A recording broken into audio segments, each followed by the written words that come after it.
किस किस को बताता चलूँगा, किसको कहूँगा, वो कहेगा मैं नहीं मानता, वो कहते हैं मैं नहीं मानता। कोई भी आप हीट दे लें तो उससे आपका ये टॉर्च रोशन हो जाएगा। इंशाल्लाह कोई मार्केट के अंदर कोई इस तरह का सोलर लेके आना चाह रहे हैं। हमारा जो नॉर्मल जो टेम्परेचर होता है, चाहे सर्दियाँ हों, चाहे गर्मियाँ हों, वो 33 सेंटीग्रेड ही होता है। बराबर की एक और भी कंपनी थी, मेरे साथ की थी, मतलब उसने भी अप्लाई किया हुआ था, तो उसको 1.5 करोड़ इनाम मिल गया था। मुझे इसलिए नहीं मिला था कि क्योंकि या तो यूरोपियन हो या अमेरिकन हो। अस्सलामुअलैकुम। इन्फो न्यूज़ नेटवर्क के साथ मैं हूँ इकरा लियाकत। आप लोग जानते हैं मेरी वीडियो में आप लोगों के लिए कुछ ना कुछ मालूमात होती हैं और कुछ ना कुछ मुनफरिद होता है।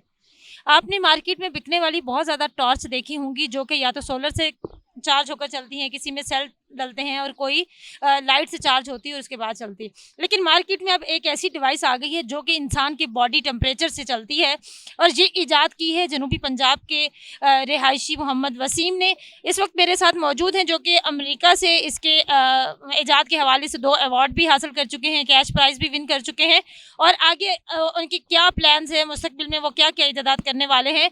मेरे साथ मौजूद है मोहम्मद वसीम। अस्सलाम वालेकुम। जी, वालेकुम सलाम। कैसे हैं वसीम साहब? अल्हम्दुलिल्लाह, शुक्र अल्लाह का। वसीम साहब, पहले भी मैं आपका इंटरव्यू कर चुकी हूँ जिसमें आपने स्मार्ट वॉच जो है वो इजाद की थी। अब मैंने सुना कि आपने बॉडी टेम्परेचर से चलने वाली टॉर्च भी इजाद कर दी है। क्या-क्या इजाद करना चाह रहे हैं ज़िंदगी में? इजाद मैं सोच रहा हूँ कि इतनी चीज़ें कर दूँ कि मुझे खुद को भी याद ना रहे कि कितनी चीज़ें हैं। ये आइडिया किस तरह से आया? ये किस तरह से ख़्याल आया कि बगैर बॉडी टेम्परेचर के साथ जो है ना ह्यूमन बॉडी टेम्परेचर के साथ टॉर्च को चलना चाहिए? इसकी क्या स्टोरी है? क्या-क्या इसमें आपने चीज़ें इस्तेमाल की उसके बारे में बताएँ? जी, बिल्कुल। मेन जो इसका ख़्याल इसी वजह से आया कि पाकिस्तान में जिस तरह एनर्जी के मसाइल चल रहे हैं, कभी कहा जाता है कि बिजली है, कभी कहते हैं फिर नहीं है, कभी फिर लोड शेडिंग इस तरह की हो जाती है कि बिल्कुल लाइट होती ही नहीं है। फिर इसी चीज़ को देखते हुए कि जब हमारे बच्चे रात को पढ़ रहे होते हैं ना, तो उस वक़्त भी उनको पढ़ने के लिए भी कोई ज़रिया नहीं होता। हुँ। तो मैंने सोचा कोई ऐसा सोर्स ऑफ एनर्जी होना चाहिए जो चौबीसों घंटे बंदे के पास हो। तो लाइट तो या तो पेट्रोल से बन रही है, या डीज़ल से बन रही है, सोलर से बन रही है, या विंड से बन रही है। तो ये सोर्सेज़, ये एक चीज़ है तो फिर है, नहीं है तो फिर नहीं है। फिर मैंने कहा कि इस तरह सोचता गया कि भई बॉडी का जो टेम्परेचर है ये तो चौबीसों घंटे है, बंदा ज़िंदा है तो टेम्परेचर है, बंदा ज़िंदा नहीं होगा तभी नहीं होगा, अदरवाइज़ तो होगा। तो फिर पहले इसकी थोड़े-थोड़े मैं टेस्ट करता रहा कि भई किस तरीके से इसको मैं कर सकूँ। पहले मैं इसके अंदर एक मटीरियल लगाया था, पेल्टियर मॉड्यूल है, पेल्टियर मॉड्यूल से आप क्या है, किसी भी हीट से आप पावर जनरेट कर सकते हैं। तो मैंने जब इस पे हाथ रखा तो मैंने देखा कि भई इससे जो इसका जो वोल्टेज है ये तो बहुत कम है। अब इसको मैं किस तरीके से करूँ? इस पर काफ़ी तजर्बात करते रहे। तकरीबन इसको बनाते हुए 2 साल का अरसा लग गया था कि किस तरीके से मैं इसको इसमें कामयाबी हासिल कर सकूँ। जब इसका मैंने ट्रांसफ़ार्मर बना लिया तो फिर सारा काम आ गया, आसान हो गया। तो मेन चीज़ इसकी ट्रांसफ़ार्मर थी और जो पेल्टियर मॉड्यूल थी, ये 2 चीज़ें होती हैं, ट्रांसफ़ार्मर और पेल्टियर मॉड्यूल। जो ट्रांसफ़ार्मर जो है इसको करंट वोल्टेज को ये बढ़ा के रख देता है। 3.5 वोल्ट जो होते हैं ना, किसी भी लाइट को जलने के लिए ज़रूरी होते हैं। तो इसके ऊपर तकरीबन जो खर्चा मेरा बना था, कोई 2500 का खर्चा बना था, इसी के अंदर मैंने इसको बना लिया था। वसीम, ये बताएँ कितना बॉडी टेम्परेचर हो तो जिस पर ये आपकी टॉर्च चलती है? क्योंकि सर्दियों में कभी बॉडी टेम्परेचर हाई होता है, कभी लो होता है और ऑफ़ कोर्स रोशनी की ज़रूरत हमें हर वक़्त होती है। तो कितना मेंटेन रखना चाहिए टेम्परेचर जिसके साथ ये टॉर्च चलती है? अच्छा, चलें, आपको बताता चलूँ कि अगर अगर सर्दियाँ हों और हमें लगे कि जी वैसे सर्दियों में आपको महसूस होगा कि हम ज़्यादा गर्म हो गए हैं और गर्मियों में लगेगा जी हम ठंडे हो गए हैं, इस तरह की सिचुएशन नहीं होती है। और हमारा जो नॉर्मल जो टेम्परेचर होता है, चाहे सर्दियाँ हों, चाहे गर्मियाँ हों, वो 33 सेंटीग्रेड ही होता है। अ, कभी कोई पॉइंट्स के अंदर कोई थोड़ा-सा कोई फ़र्क आ जाए तो अलग बात है, अदरवाइज़ बंदे का टेम्परेचर इतना ही होता है। कितना टेम्परेचर होता है? 33 सेंटीग्रेड ही होता है टेम्परेचर। वो बंदे को शायद फ़ील हो जाता है कि भई क्योंकि बाहर गर्मी हो रही होता है ना, तो वो गर्म है तो बंदे को लग रहा होता है कि मैं अब ठंडा हो गया हूँ। हालाँकि क्या है, बंदे का उतना ही टेम्परेचर होता है और बाहर का टेम्परेचर जब कम होता है तो बंदे को लगता है शायद मैं गर्म हो गया हूँ। इस तरह का नहीं होता है, वो टेम्परेचर उसका समझ लें कांस्टेंट ही है, 33 सेंटीग्रेड ही होता है और 33 सेंटीग्रेड काफ़ी है कि एक टॉर्च को जलाने के लिए। ये बताएँ, सोलर सिस्टम भी सूरज की छाँव से चलता है, वो भी टेम्परेचर पर ही चलता है और वो क्योंकि सूरज के टेम्परेचर पे चलता है, आपने बॉडी टेम्परेचर, तो उस टेम्परेचर में और इस टेम्परेचर में क्या डिफ़रेंस है सोलर सिस्टम में और आपकी टॉर्च में? नहीं, सोलर सिस्टम जो बेसिकली है, मेन जो उसका जो होता है ना, वो बनाता है लाइट से इलेक्ट्रिकल करंट। हुँ। और सेकंड उसमें हीट होता है, लेकिन हीट बहुत कम होता है। मेन जो होता है ना, हीट से करंट बनाना एक अलग टेक्नोलॉजी का काम है, लाइट से जो करंट बनाना है वो एक अलग टेक्नोलॉजी है जो सोलर है। जो अगर आप हीट से इलेक्ट्रिकल करंट बना रहे हैं उसमें फिर डिफरेंट आ जाता है। अगर आप उसका मैकेनिकल मोशन में अगर आप उसे लेना चाह रहे हैं तो फिर उसमें स्टिरलिंग इंजन आ जाता है। फिर इसी तरीके से इंशाल्लाह मैं फ्यूचर में मैं भी दिखाऊंगा इस तरह की चीज़ें बनाई हुई हैं जो मोशन से, मतलब है कि हीट से आप इलेक्ट्रिकल करंट बना सके, कोई मैकेनिकल फॉर्म के अंदर हो सके। स्टिरलिंग इंजन की मैंने मिसाल दे दी। फिर इस तरीके से स्टीम टरबाइन होती हैं, वो भी हीट से बना रही होती हैं। इसके अलावा एक और बॉडी टेम्परेचर के अलावा क्या हम ये जो जलती हुई आग है इसके साथ भी, क्योंकि टेम्परेचर देना है ना, तो टेम्परेचर, तो उस टेम्परेचर से भी आपकी टॉर्च ऑन हो जाती है? जी, बिल्कुल, बिल्कुल ऐसा ही है। तो कोई भी आप हीट दे लें तो उससे आपका ये टॉर्च रोशन हो जाएगा।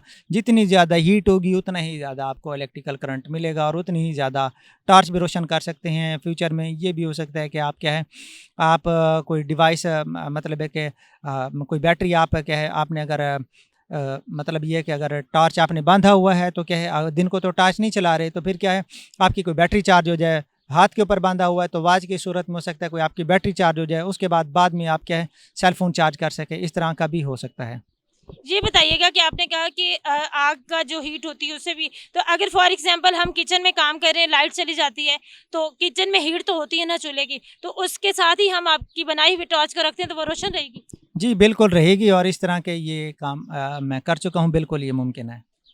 आपने मुझे बताया इंटरव्यू के शुरू में कि आपको अमेरिका से भी 2 अवार्ड मिल चुके हैं, आप कैश प्राइज़ भी विन कर चुके हैं। अमेरिका के लोगों ने आपके साथ किस तरह से राब्ता किया? किस तरह से, वो स्टोरी बताएँ ज़रा? जी, बिल्कुल जब मैंने टॉर्च बना लिया था तो क्यों मैं जिसको भी बताता था तो वो यकीन ही नहीं करता था। वो कहते थे यार ये मुमकिन ही नहीं हो सकता कि बंदे की हीट से कोई टॉर्च जल पड़े, ये मुमकिन ही नहीं हो सकता। मैंने कहा यार मैं किस-किस को बताता चलूँगा, किसको कहूँगा, वो कहेगा मैं नहीं मानता, वो कहते हैं मैं नहीं मानता। फिर मैंने कहा कि यार सबसे बेहतर तरीका यही है कि सबसे पहले है ना, किसी इदारे से है ना इसकी कोई सर्टिफ़िकेट ही लिए जाएँ। मैंने कहा पाकिस्तान के अंदर तो किस तरह का कोई इदारा नहीं है, कोई इसको मानेगा नहीं। तो फिर सबसे पहले मैंने अमेरिका के अंदर है ना एरो इलेक्ट्रॉनिक सर्टिफ़िकेट के लिए अप्लाई किया था। तो वो समझ लें उन्होंने भी मुझसे पीएचडी ही करा ली थी। वो इस लिहाज से कि भाई उस उन्होंने एक-एक कंपोनेंट पूछा, किस असूल से ये इसका जो जिस असूल से ये काम करता है इसको बोलती हैं सीबैक इफ़ेक्ट बोलते हैं टॉर्च का। तो फिर उसके एक-एक पुर्ज़ा हो गया, फिर टॉर्च का हो गया, फिर एलईडी जो लगाई है वो कितने वाट की हो गई, ये सारी डिटेल करने के बाद उन्होंने मुझे सर्टिफ़िकेट दिया। जब सर्टिफ़िकेट आ गया तो उस वक़्त तो इंतहा की खुशी थी। वो इसलिए खुशी थी कि भाई ये जिसको ये सर्टिफ़िकेट मिल जाए ना, उसको तकरीबन कोई 1.5 करोड़ के बराबर कोई इनाम भी मिलता है। तो बराबर की एक और भी कंपनी थी मेरे साथ की थी, मतलब उसने भी अप्लाई किया हुआ था, तो उसको 1.5 करोड़ इनाम मिल गया था। मुझे इसलिए नहीं मिला था कि क्योंकि या तो यूरोपियन हो या अमेरिकन हो। मैंने कहा चलो सर्टिफ़िकेट मिल गया, बहुत अच्छी बात है। फिर भी दिल नहीं हारा, फिर मैंने कहा एक और जगह पर साइंस कॉम्पिटिशन हो रहा था, तो वो था हैकर डे, तो वहाँ पर जाकर साइंस कॉम्पिटिशन में मैंने फिर हिस्सा लिया। इसी टॉर्च को मैंने प्रेज़ेंट किया, तो वहाँ पर जाते ही मुझे ना $1000 इनाम में मिला। जब $1000 इनाम मिला तो किस तरह लगा? फैमिली का क्या रिएक्शन था?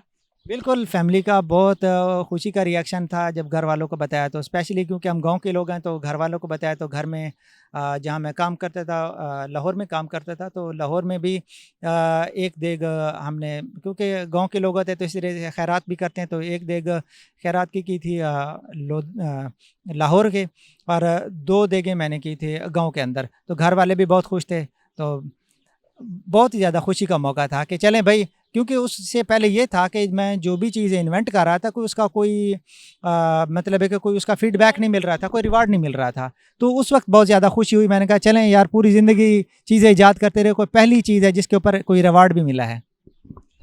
फ्यूचर में क्या-क्या करने के इरादे हैं, ये बता दें मुझसे? चलें अभी बस इतना मुख्तसर सा इतना सा बता देते हैं कि इंशाल्लाह कोई मार्केट के अंदर कोई इस तरह का सोलर लेके आना चाह रहे हैं, जो अभी जो मार्केट के अंदर चाह रहे हैं, बहुत ज़्यादा महंगाई गरीब को बहुत ज़्यादा तंग करके रख दिया है, जो कीमत में भी आपकी सोच से भी ज़्यादा कम होगा, और इंशाल्लाह परफॉर्मेंस में भी और काम भी आपको इस जो मार्केट के अंदर सोलर है इससे ज़्यादा देगा इंशाल्लाह। बहुत शुक्रिया वसीम। जज़ाकल्लाह सलाम। जी, मेरे साथ मौजूद थे मोहम्मद वसीम जिनका ताल्लुक जनूबी पंजाब के शहर ज़िला लोधरा से है और वो एक छोटे से इलाके से उठकर यहाँ इस्लामाबाद में आ गए और उन्होंने इतनी माशाल्लाह इजादात कर ली हैं कि आए रोज़ वो कुछ ना कुछ नया करने का सोच रहे हैं। लेकिन हुकूमती सतह पर इस तरह के टैलेंट को सराहा ना जाना बड़े ही दुःख की बात है कि अमेरिका की कंपनी ने उनके साथ अप्रोच किया, लेकिन हमारी जो मौजूदा गवर्नमेंट है या प्रीवियस गवर्नमेंट थी, वो इस कदर सो रही होती है, इस कदर अपने प्रोटोकॉल्स में बिज़ी थी कि उनको इस तरह का इंसान नज़र ही नहीं आया कि जो मुल्क में एनर्जी के क्राइसिस को कम करने में उनकी मदद कर सकता है या कुछ इस तरह के आइडियाज़ हुकूमती सतह पर शेयर किए जा सकते हैं जिससे एनर्जी क्राइसिस को कम किया जा सकता है। मुझे दें इजाज़त, अल्लाह निगहबान।